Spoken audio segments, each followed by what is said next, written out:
Hi folks, welcome to another Retro Station video. In today's video we are going to be modding this Game Boy Pocket with an IPS screen.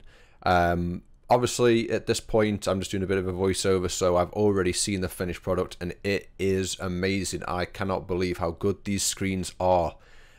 So I've got a aftermarket shell Game Boy Pocket here. This is one I picked up off eBay over a year ago now, quite a long time ago, and it initially had an issue where there was no output to the screen, and when I took it apart I found out that the contrast wheel was completely missing, as well as the 5 pads that it kind of solders to and works off. So I ended up repairing that kind of just in my own time, but then I decided I was going to give this one the IPS mod. So I hope you enjoyed this video, and if you haven't already done an IPS mod on a Game Boy Pocket, links in the description, get on yourself. These look amazing.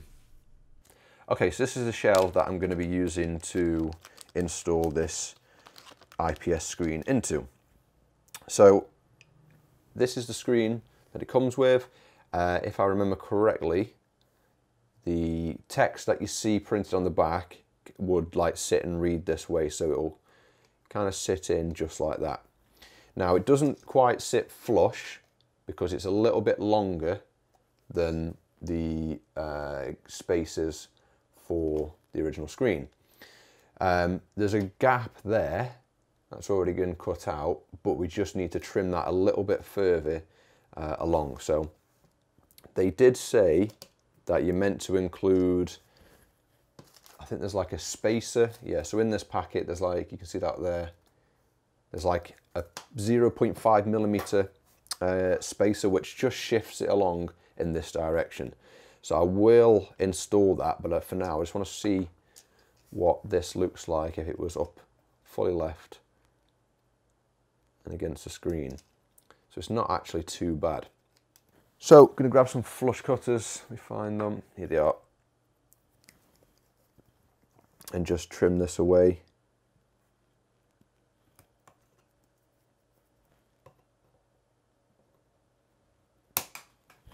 So if we slot it back in, you can see now it will kind of sit in this bottom left corner, but the bottom right corner, but the bottom left is not.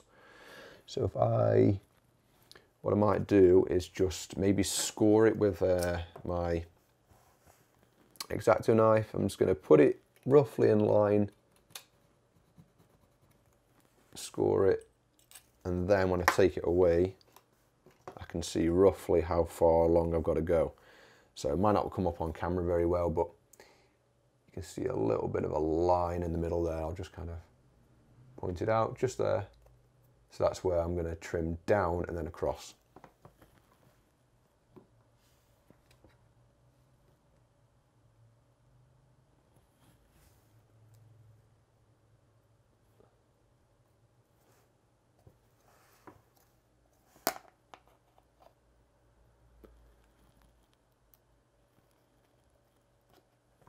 Okay, that didn't go flying this time.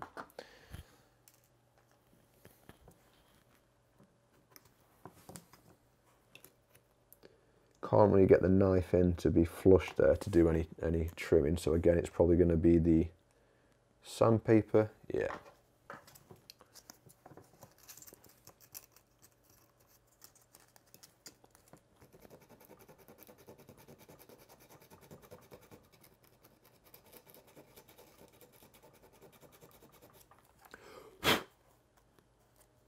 Okay, that seems to be pretty good actually.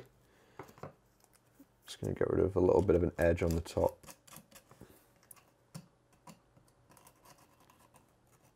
Okay, so let's get this kind of all put together just so we can test the screen before going ahead and installing it. So in the other package we get a board, some adhesive, the little strip that kind of pushes it over by 1/2 mil, and then this extra ribbon cable here to connect to the board. So let's get these out and ready.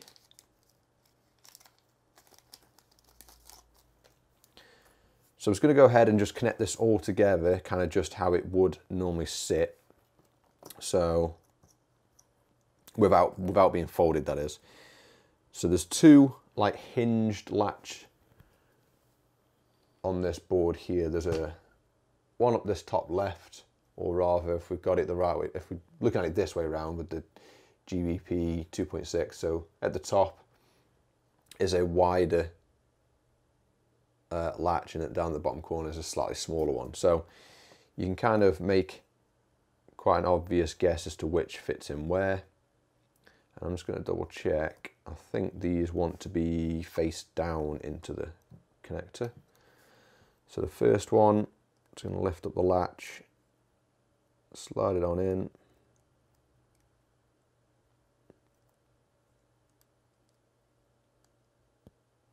Although it's not wanting to go in.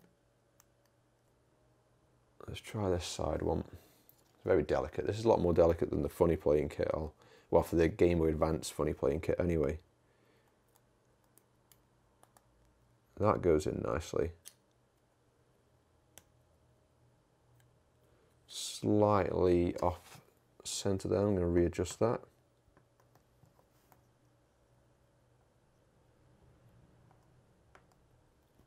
There we go. Let's try and get.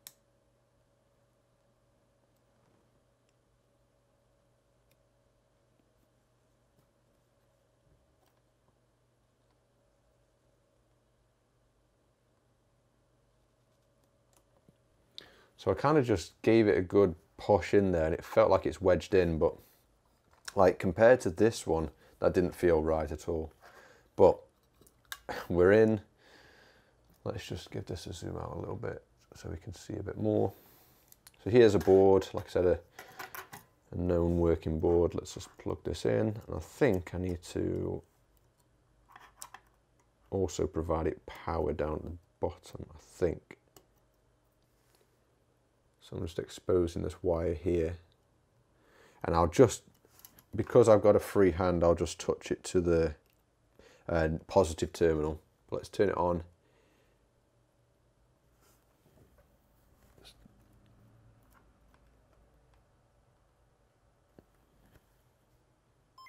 Right, so it's on. Obviously we haven't got anything on the screen, so I think we need to provide power to this.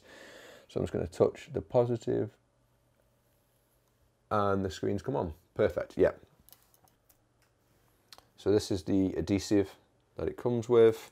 I'm just going to separate it, and again we've got a nice spare bit of double-sided tape there we could use for whatever.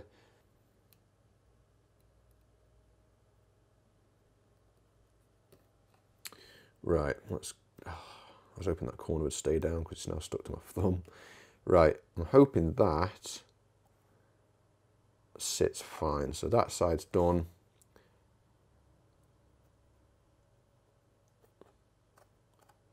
That seems okay. Obviously, when this now gets stuck down, or we take the adhesive off and stick the screen in, there's no, well, you're gonna have a very difficult time getting the LCD screen out without doing some damage. So I'm just going to make sure that this is as clean as it can be before it goes in. So I'm just going to just take this off camera a second, give it a good clean. It's also worth noting to clean the front, because any imperfections that are on the front you might think that they're on the rear of the lens as well. So I'm going to give this a good clean on the front. That looks fine. So then on the inside we can then see where there's any fingerprints or smudges or dust or dirt or whatever it is.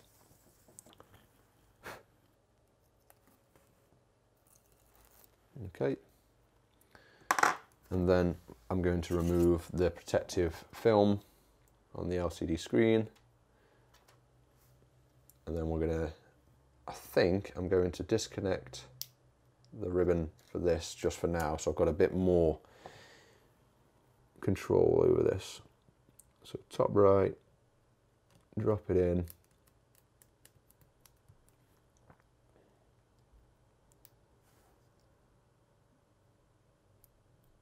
It seems to be okay. There's a slight, you can see there in the top right, it's not flush, and that's the adhesive, I think. So I'm a bit frustrated at that, but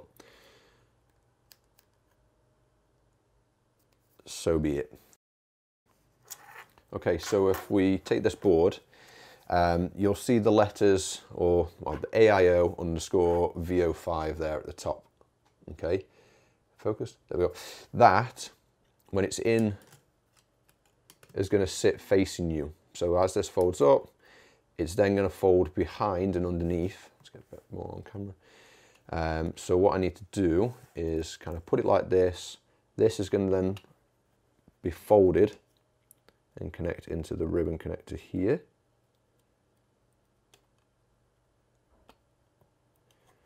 And then we have to kind of like pinch it, fold it up. That's going to sit just like that. Let me make sure we're good. And then that's going to then sit in the, or fold into the PCB. So, got it like that. That's going to sit in place. We're going to want to put the buttons in. In fact, no, we won't put the buttons in. I'll get this connected in and we can just fold it out. So, drop this in. Let's push down on the tabs.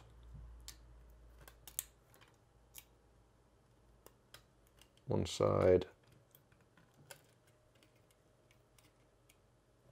Just like that.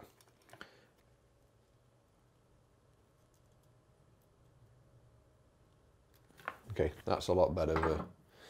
That probably wasn't in focus, I was concentrating on doing it, but basically I've just routed that wire to the back and then soldered it into the positive terminal there on the battery. I just wanted to get a more secure fit, just because I don't want it accidentally falling out or anything like that. So I'm just going to get this wire into the position that I'm happy with it, and then fold this back over.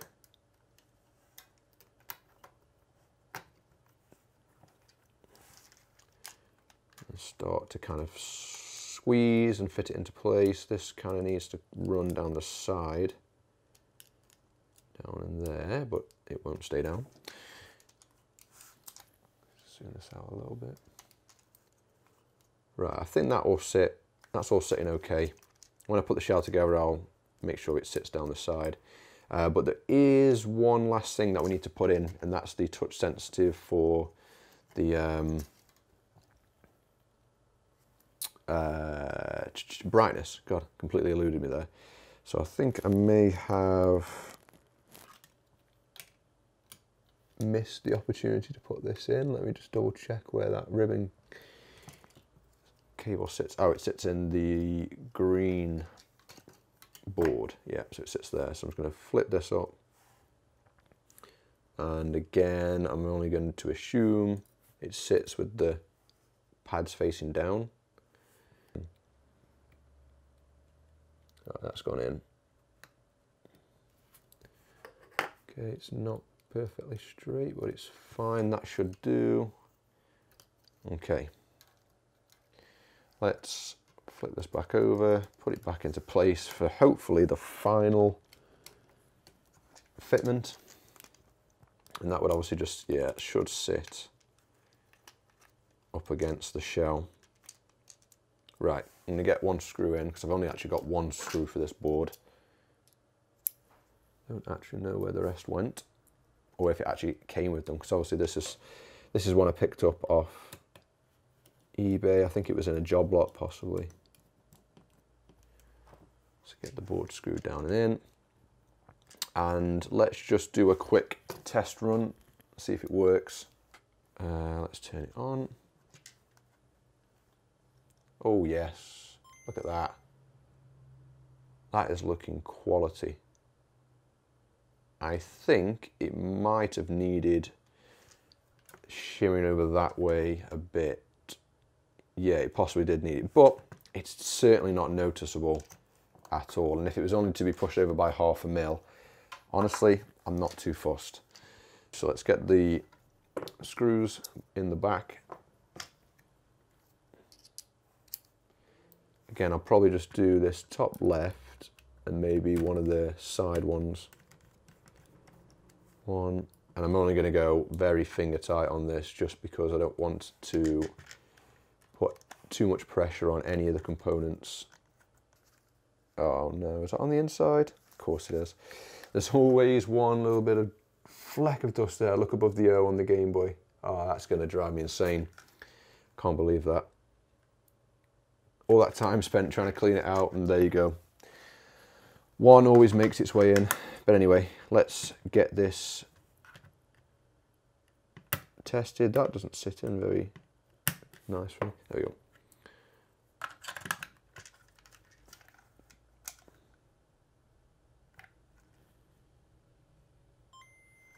And then this should be the, yeah, that works. Oh, amazing. Absolutely amazing. So here you can see if you press and hold on the brightness selector, it will change the color palette. And this is just so cool. Oh, that is actually my favorite one. That looks amazing. I'm so pleased with this. So that's it. That's a Game Boy Pocket IPS mod. This one is from Cloud Game Store. So it's not a funny playing one. So it's a slightly different, not slightly different install, but it's not exactly the same. This one is the all-in-one, I think they call it, all-in-one AIO version 5. So God knows what version they're up to just now, or whether there's going to be any more versions, but there we go. Excellent. Thanks for watching, folks. Hope you enjoyed this video. If you did, make sure you leave a like or a comment if there's anything you think I could have improved on or something I've missed. But yeah, thanks for watching.